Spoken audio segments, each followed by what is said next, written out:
ኢየሱስ ሞትን ገንጥሎት ወጣ። ጌታ ነህ አሉት። ጌታ ነው ያልነው እኮ የተነሳ ቀን ነው። ከኢየሱስ ጀርባ አብረን የገባ ነው። ለዘላለም ነው የገባ ነው። የሆነ ቀን አንወጣም። 9 ተጠንቅቀህ አድርገህ 10ኛው ላይ ብትስት ምንም አላረክም ነው የሚል እግዚአብሔር መት ለዘላለም ብቁ ነው። ኢየሱስን ተክቶ ለመግባት የሚሞክር ካለ የተረገመ ይሁን። በክርስቶስ ኢየሱስ በኩል ወደ ሕዝቡ የቀረበው ሕይወት ዘላለማዊ ነው።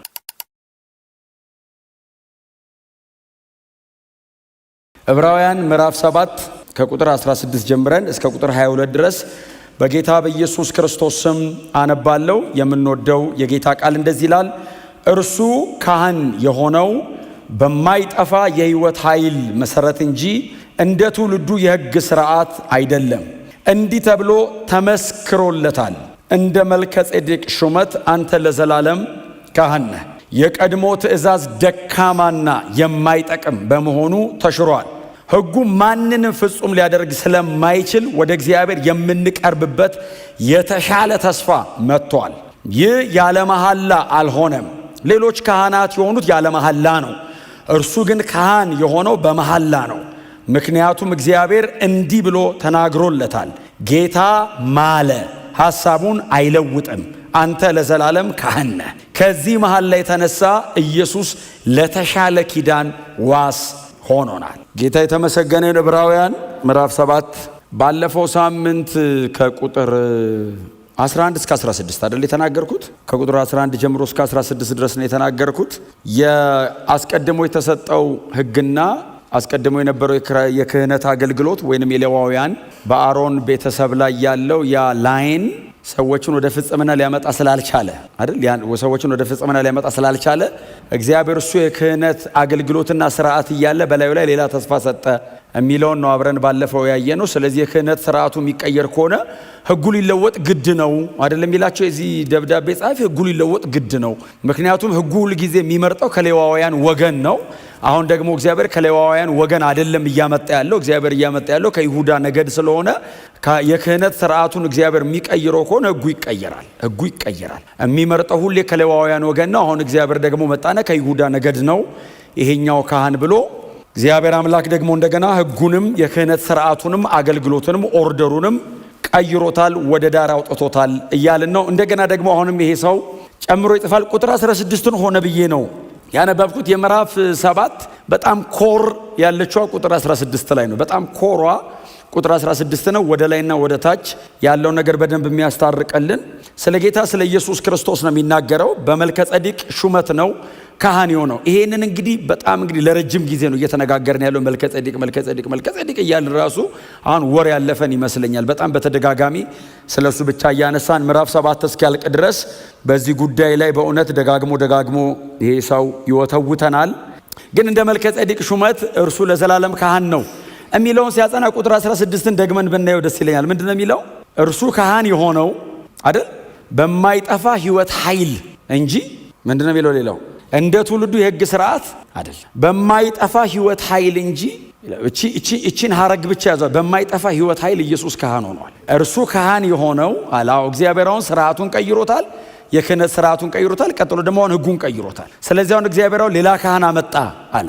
ሌላ ካህን ያመጣው ምን አይነት ነው ሲሉት እንግዲህ እርሱ አሁን ይሄ ከዚህ በኋላ የመጣው ሁለተኛው ምዕራፍ ላይ የመጣው አዲሱ ኪዳን ላይ የመጣው ሊቀ ካህን በማይጠፋ የሕይወት ኃይል ነው ሊቀ ካህን የሆነው። በጣም አስደናቂ ቃል፣ በጣም ኢንዲስትራክተብል የሆነ ላይፍ፣ የማይረበሽ የማይበጠበጥ ሕይወት ያለው። ክብር ለእግዚአብሔር። የማይጠፋ የሕይወት ኃይል፣ በዚህ በማይጠፋ የሕይወት ኃይል ካህን ሆኗል እንጂ እንደ ትውልዱ ስርዓት አይደለም። በዚች አረፍተ ነገር ብቻ በብሉይ ኪዳን የነበረውን የክህነት አገልግሎት የዚህ ደብዳቤ ጸሐፊ ወደ ዳር ያወጣዋል። ይህንን ደብዳቤ የሚያነቡ የዕብራውያን መልእክት አንባቢዎች ምናልባት እስካሁን ድረስ በጣም አልተሞገቱ ከሆነ ስለ አሮን በአሮን ላይን ላይ ስላሉት ስለነ ፊንሃስ ስለ ካህናቶቹ በጣም ልባቸውን ይዘው እየተሟገቱት ከሆነ በዚች ቁጥር ግን ከመስመር ይወጣሉ። እርሱ በማይጠፋ ሕይወት ኃይል በዘላለማዊ የሕይወት ኃይል እርሱ ሊቀ ካህን ሆኗል። ኢየሱስ ይዞት የመጣው ሕይወት የማይጠፋ ነው። በክርስቶስ ኢየሱስ በኩል ወደ ሕዝቡ የቀረበው ሕይወት ዘላለማዊ ነው። ይሄንን ሊያመጣ የቻለ አልነበረም። ከኢየሱስ ወዲያም ይሄንን ይዞ ሊመጣ የሚችል የለም። ኢየሱስ ብቻ ይዞት መጥቷል። የክህነት ሥርዓትና አገልግሎቱ በክርስቶስ ኢየሱስ በኩል ፉልፊል ሆኗል። ክብር ለዘላለም ለስሙ ይሁን እና በማይጠፋ የህይወት ኃይል ጥቅሷን ሙሉን ብጽፏት ደስ ይለኛል። በማይጠፋ የህይወት ኃይል። በዚህ መሰረት ኢየሱስ ሊቀ ካህን ሆኗል። ኢተርናል ነው። ጌታ ኢየሱስ ክርስቶስ ሞትን ቀምሷል። ይሄንን ህይወት ለመበጥበጥ ይሄንን ህይወት ለማስቆም ሞት መጥቶ ያውቃል። ጌታችን ኢየሱስ ክርስቶስ ያልሞተ አይደለም፣ ከሞት የተነሳ ነው። የማይጠፋው የህይወት ኃይል የተባለው ሞትን ድል አድርጎ ስለተነሳ ነው። ሞት ቼክ አድርጎታል። እንደ ቀደሙት ካህናት ሁሉ ሞት ቼክ አድርጎታል ኢየሱስን። ሌሎቹ ሊቀ ካህናቶች በሙሉ በዓመት አንዴ ዮም ኪፖር ላይ ሁልጊዜ የእንስሳ ደም ይዘው ይገባሉ። በየዓመቱ ያደርጉታል። ሞት መቶ ቼክ ሲያደርጋቸው ግን ሞትን መሻገር አይችሉም። ሞት ይመጣል፣ ይሞታሉ፣ ይቀራሉ። ሪታየር ስለሚያደርጉ ሌላ ግዴታ ይመጣል። ከሞት የተነሳ ሊቀ ካህን የለም ከኢየሱስ በፊት። ሁሉም ሞት ቼክ አድርጓቸው ቴስት ተደርገው ከሞት በታች ናቸው። ዴዝ ፕሩፍ አይደሉም፣ መከላከል አይችሉም ሞትን። ስለ ጌታ ስለ ኢየሱስ ክርስቶስ ሲናገር በማይጠፋ ህይወት ኃይል ይለዋል። እስቲ አሜን በሉ። ሞት ቼክ አድርጎታል ኢየሱስን። ቼክ ያልተደረገ አይደለም። ኢየሱስ ስላልሞተ አይደለም ለዘላለም ካህን የተባለው። ሞት ቼክ አድርጎት ከነሱ ጋር ተነጻጽሮ ሞት ሊይዘው፣ ሞት ሊያበላሸው፣ ሞት ሊያስቆመው፣ ሞት ሊያስቀረው ያልቻለ የህይወት ኃይል አለው ኢየሱስ።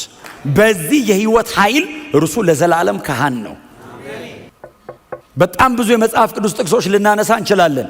የኢየሱስ መሞትን የኢየሱስ መነሳትንና ለዘላለም ሕያው መሆኑን የሚናገሩ እንደ ዮሐንስ ራእይ ምዕራፍ 1 ቁጥር 18 መሰረት ሞቼ ነበር። ሞት ቴስት አድርጓል ኢየሱስ። ሞት ቼክ አድርጎታል። ሞት ላይ ቀርቧል ኢየሱስ። ሞቶ አሸንፎ ወጥቷል። በሞት ቼክ ተደርጎ ድል አድርጎታል። ሞቼ ነበር አለ። ማንም ሊቀ ካህን በጣም ብርቱ ናቸው። በእውነት የብሉይ ኪዳን ካህናት እጅግ በጣም ጠንቃቃ ናቸው። በዓመት አንዴ ሲገቡ ሳይቀሰፉ መውጣታቸው ራሱ የሚገርም ነው። አስደናቂ ናቸው። ኢየሱስ አጠገብ ግን መቆም አይቻልም። ከኢየሱስ ጋር ግን ለንጽጽር መቅረብ አይቻልም። ኢየሱስ ንጹህና ጻድቅ ብቻ አይደለም፣ የንጽህናው መጠን የማይሞት የህይወት ኃይል ሁሉ ተሸክሞበታል። ኢተርናል ነው ኢየሱስ። ስላልተፈተሸ አይደለም፣ በባዶ አይደለም። ዘላለማዊ የምንለው ሞቶ ተነስቶ ነው። ጌታ ነው ያልነው እኮ የተነሳ ቀን ነው። ጌታ ሆይ ብሎት ያውቃሉ እኮ እስኪሞት። ኦፍ ኮርስ ጌታ ነው። ማይ ሎርድ ኩሪዮስ ብሎታል። ሞቶ ጌታዬ ብላለች እኮ ማርያም። ጌታዬን አይተዋል ብላለች እኮ ተቀብሮ። በጣም ግዙፉ አዋጅ የታወጀው ከሞት የተነሳ ቀን ነው። ከሞት ሲነሳ ኢየሱስ ጌታ ነው። ለምን? የቀረ ሁሉንም ጌቶች እየያዘ የሚቀብር ጌቶች ላይ የተቀመጠ ገዣችሁ ነኝ ያለ ሞት አለ። ኢየሱስ ሞትን ገንጥሎት ወጣ። ጌታ ነህ አሉት። አያችሁ፣ ኢየሱስ ጌትነቱ የተረጋገጠው አደባባይ ላይ ጌታችሁ ነኝ ብሎ አይደለም። ሞትን ድል አረገው።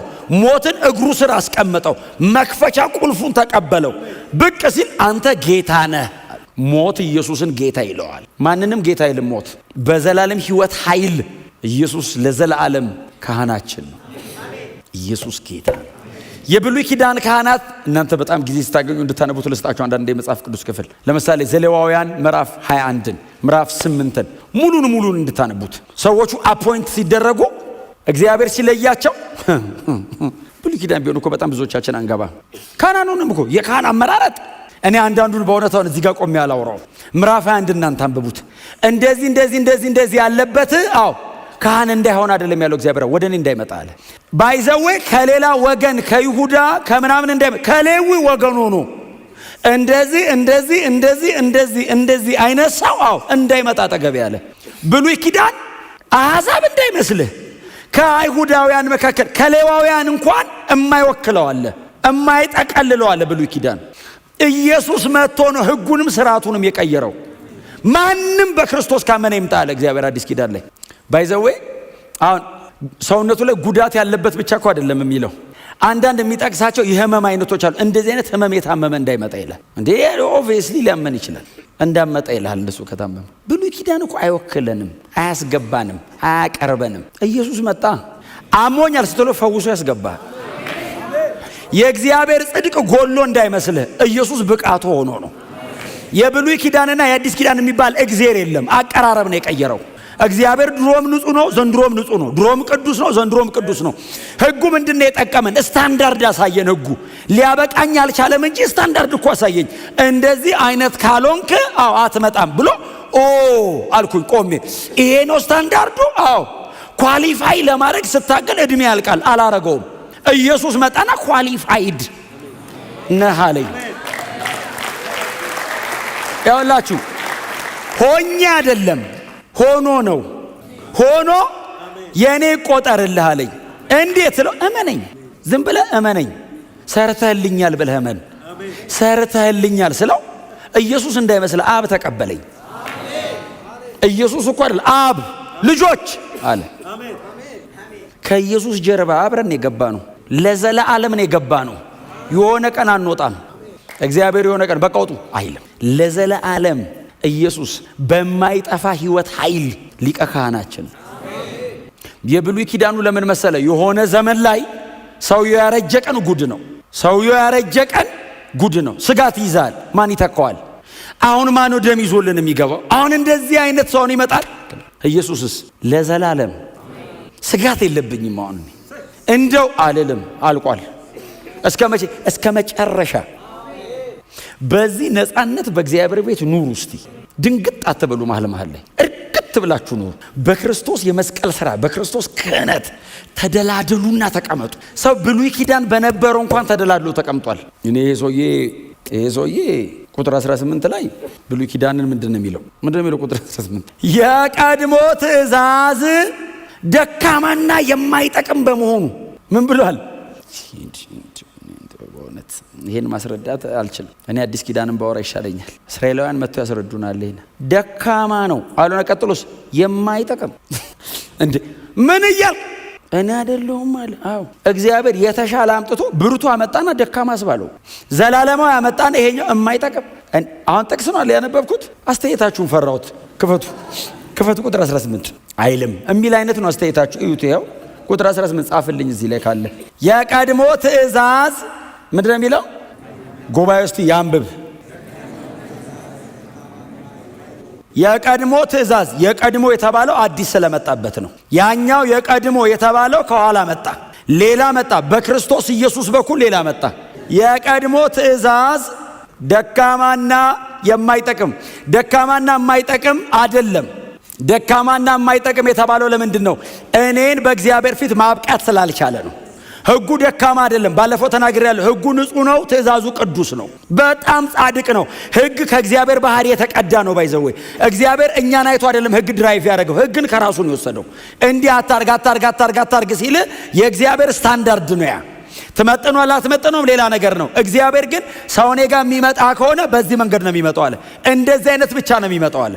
ለዛ ከሆነ ዳዊት ሲዘምር ምንድን ያለው? ወደ እግዚአብሔር ተራራ ማን ይወጣል አለ። ማንም ነው መልሱ። ለምን? ያንን የሚያሟላ ስለሌለ። ህጉን ወይንም የቀደመውን ትእዛዝ ደካማና የማይጠቅም ነው የተባለው እግዚአብሔር የሰጠበትን ዓላማ መፈጸም ስላልቻለ ነው።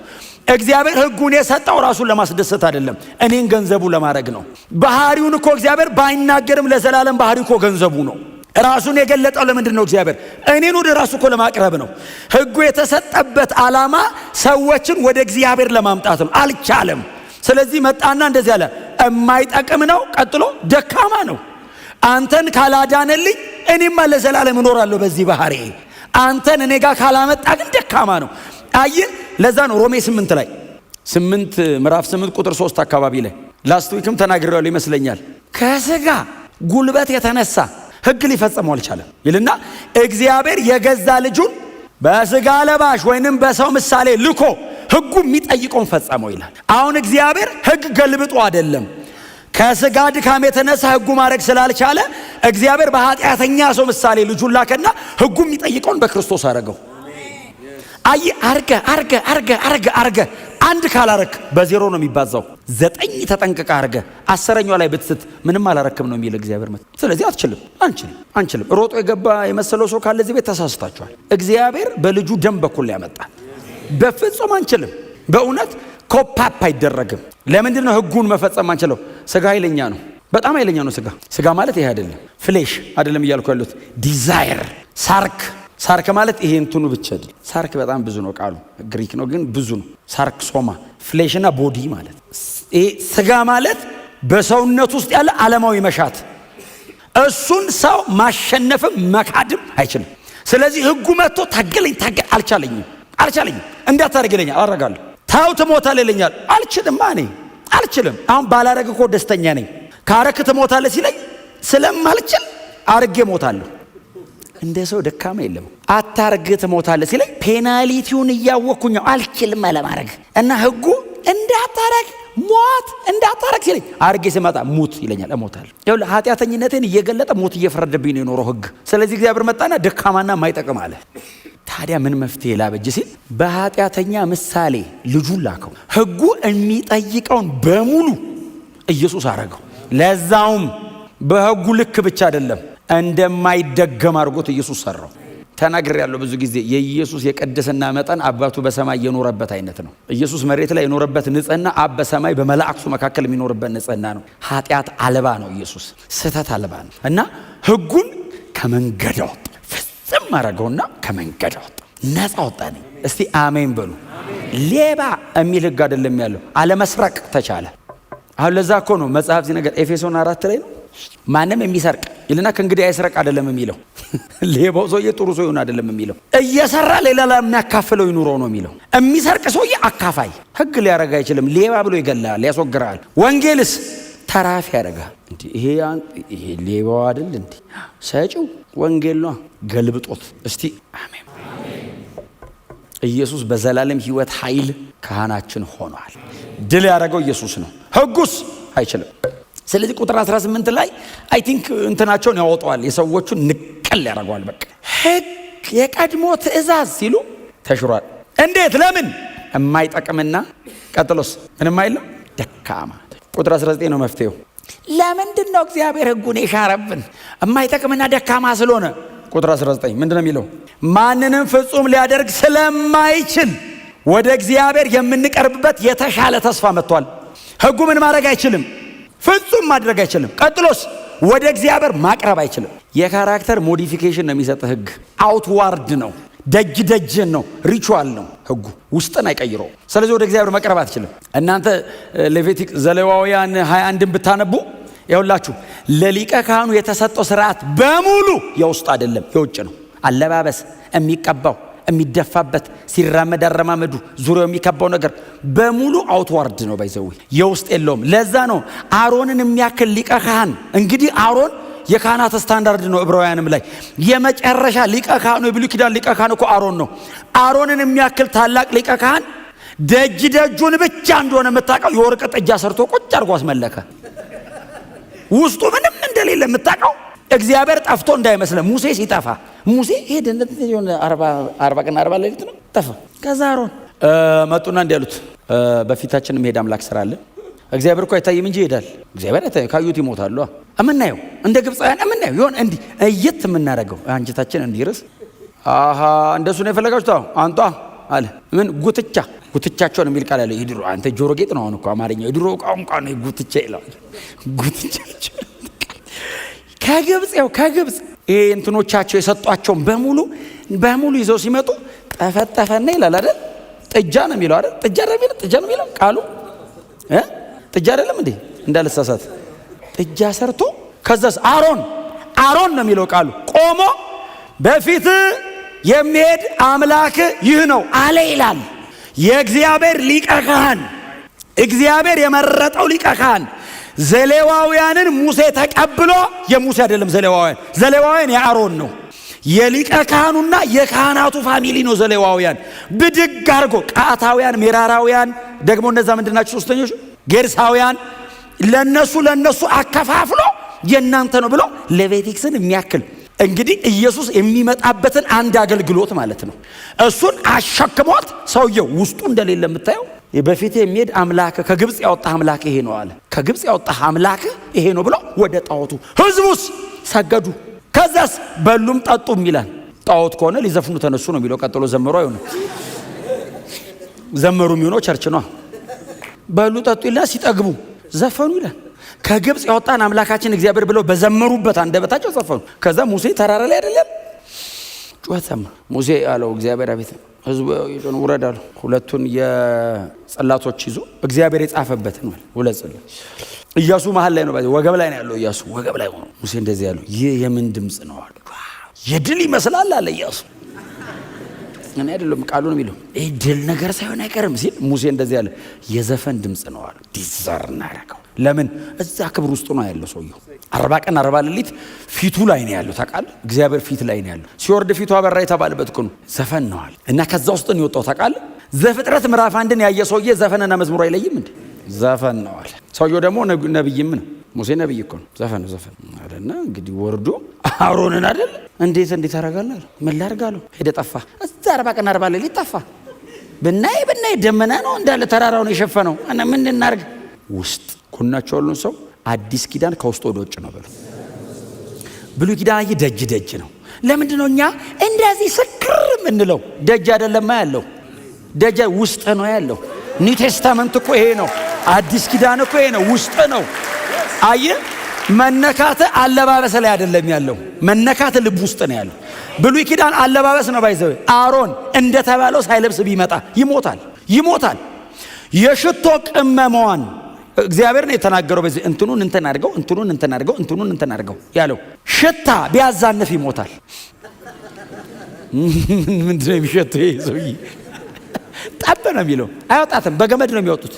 የሚገባ የለም ውስጥ። እግዚአብሔር ራሱ እኮ ነው አየውና የማይጠቅም ነው አለ፣ ደካማ ነው አለ ይሄ ነገር። እና ሰው እንዲያስታርቀኝ ሰው ለማምጣት ብዬ እያለቁ ነው አለ። ክብሬ መምጣት አይችሉም አለ። እንደ እግዚአብሔር ሰው የሚወድ የለም። እግዚአብሔር ገዳይ አይደለም ባይዘዌ። እንደ እግዚአብሔር ፍቅር የለም። ብትጠጉኝ ትሞታላችሁ ብሎ እኮ ተራራ ድረስ እኮ ይመጣል። ተራራ ድረስ ይወርድና እንዳትመጡ ይላል። እዛ ከሆኑ ይላል። እዛው ቁጭ ብሎ ከመውራት ይችላል። በጣም ስለሚወድ እኮ ነው። ሰው መሀል ይመጣና ተራራው እንዳይነኩት ንገራቸው። ከነኩት ይሞቱብኛል። እንዳይነኩ እንዳንሞትበት እኮ ነው ብሎ መጠጋት ፈለግ። እንዴት ይጨብጠን፣ እንዴት ይቀፈን፣ እንዴት ጉያ ውስጥ ያስገባን፣ እንዴት ለዘላለም ያኑረን። አልቻልኩም ማለት ከዛ አየህ ህግ ሰጠ፣ አልቻለም። ካህናትም አልገቡ፣ ደካማ ናቸው፣ የኛው አይነት ናቸው። እኛን ወክለው ነው የሚገቡት፣ ግን የኛው አይነት ናቸው። እግዚአብሔር እንደዚህ ያለ ለዘላለም ልፍታው ይሄን ጉዳይ አለ። በቃ ስለዚህ መጨከን አለብኝ፣ ልጄን ነው መልከው መጨከን አለብኝ አለ። በጣም ያስከፍለኛል አለ። አንድ ልጄን ነው የሚያስከፍለኝ። በቃ ልጨክን። ሰው እየሞተ አይቻልም። ለዛ ነው አዲስ ኪዳን ላይ ሰው ሁሉ ሊድኑ በሚወድ በእግዚአብሔር ተብሎ ተጽፏል። ሁሉ ሊድኑ በሚወድ በእግዚአብሔር። ይሄ የእግዚአብሔር ዘላለማዊ ልብ ነው። ሁሉ ይዳን የሚል የእግዚአብሔር ልብ ነው። ሰው ክፉ ስለሆነ ነው እምቢ የሚለው እንጂ እግዚአብሔር ቋንቋ፣ ዘር፣ ቀለም፣ ስታተስ አይመርጥም። ሁሉ ሊድኑ በሚወድ ስለዚህ ሁሉንም ማድንበት አለና ኢየሱስን ላከው። ኢየሱስን ሲልከው በዘላለም ሕይወት ኃይል ነው የላከው። ሪታየር እንዳያረግ እንዳይቆም ሞቶ እንዳይቀር የሆነ ቀን ብቻ እንዳይሆን ለዘላለም እንደሚሆን አድርጎ ላከው። እስቲ አሜን በሏ። በዘላለም ሕይወት ኃይል። ስለዚህ እንደ ትውልዱ ስርዓት አይደለም ማለት የሆነ ስርዓት አለ፣ የተለመደ ድግግሞሽ። እንደዛ አይደለም። እግዚአብሔር ሰበረው፣ ከመንገድ አስወጣው፣ አስቆመው። በቃ አለ። ይሄ ስርዓት በቃው አለ። ዝጋው አለ። ኢየሱስ መስቀል ላይ ዘጋው፣ ጥርቅም አደረገው፣ ሌላ ከፈተ። ዘላለማዊ ነው። ሞትን ታሪክ አደረገው ኢየሱስ። አሁን እኮ እኛ እኮ አንዳንዴ እኮ በእውነት ነው የምላችሁ እኮ እውቀቱ እንትኑ መረዳቱ ነው እንጂ ተሸገርነው እኮ። አሁን እኮ ሞት የምትፈሩ ሲባል አሁን ሞት የምትፈሩ ካለው ሰው በቀር በሙሉ ነው። ሞት የምትፈሩ አሁን ተነሱ ቢባል በሙሉ ነው እንዴ። እኛ እኮ ከገባን እኮ ኢየሱስ ሞትን አሸንፎታል።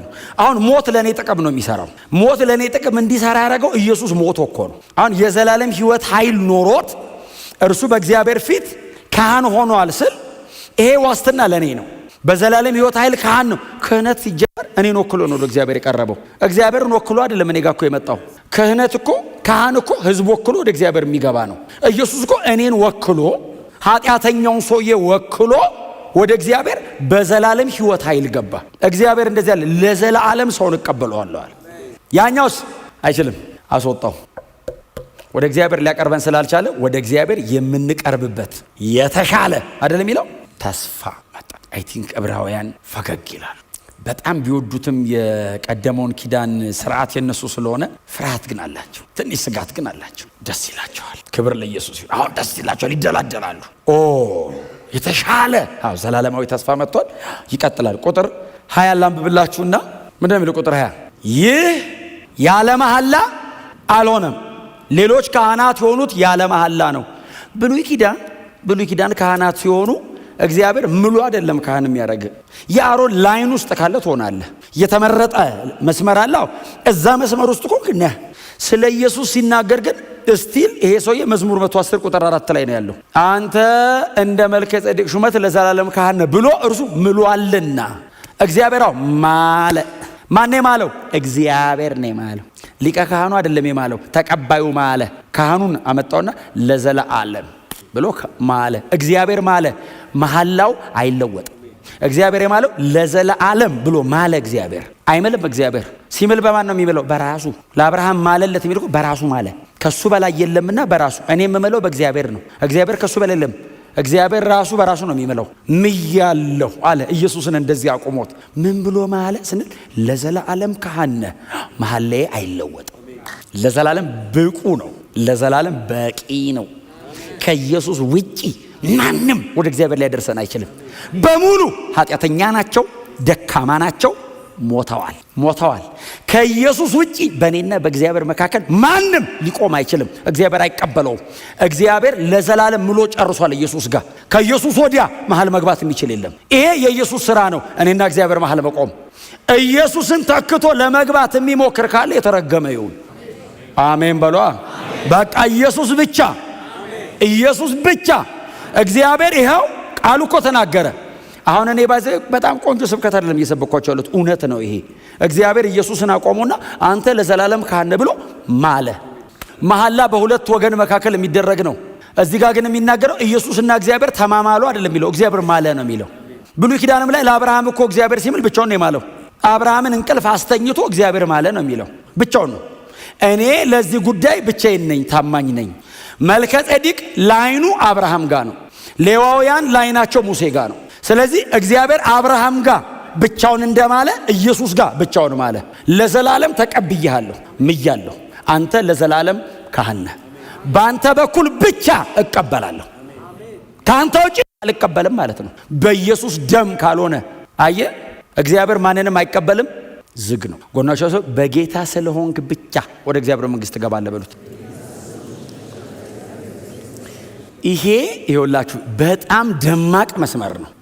አያችሁ አሁን እግዚአብሔር በጣም ሲሪየስ የሆነ ቀይ መስመር ነው ያሰመረው። አንተ ለዘላለም ካህን ነህ ብቻ አይደለም ያለው ማለ። በቃ አልፈልግም ሌላ። ዝግ ነው አለ አብ። ከኢየሱስ ውጪ ወደ እግዚአብሔር ማቅረብ አይቻልም። ለምን? እግዚአብሔር ስለማይቀበል። እኔ ስለፈለኩ ስላልፈለኩ አይደለም። ተቀባዩ ይፈልጋል አይፈልግም ነው። የሚመጥነኝ የሚያበቃ ማንም የለም አለ እግዚአብሔር። በቃ የሚመጥን በቂ የሆነ ዘላለማዊ አግኝቻለሁ፣ ከሱ ውጪ አልቀበልም። ዝግ ነው። ይኸውልህ ሌዋውያንን ካልተቀበል አንተን አይቀበልም።